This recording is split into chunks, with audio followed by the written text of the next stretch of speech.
ঠাকুরের বাড়ির কাছ থেকেই যাচ্ছি। দেখতে পাচ্ছি ঠাকুরের বাড়ি। এই বাড়ির পেছন দিকে আমরা পেরিয়ে যাব, রাস্তা পার হবো।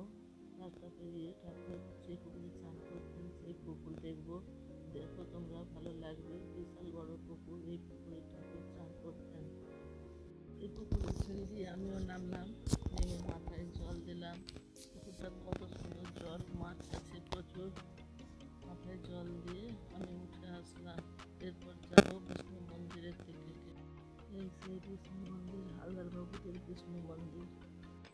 এখানে ঠাকুরের জন্ম, পাঠশালা, বিবাহ সব হয়েছে এইখানে বিষ্ণু মন্দিরে। তোমরা দেখো, সব দেখতে পাবে।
আজ এখানেই শেষ করলাম। ভিডিওটা কেমন লাগলো তোমরা কমেন্টে জানাবে।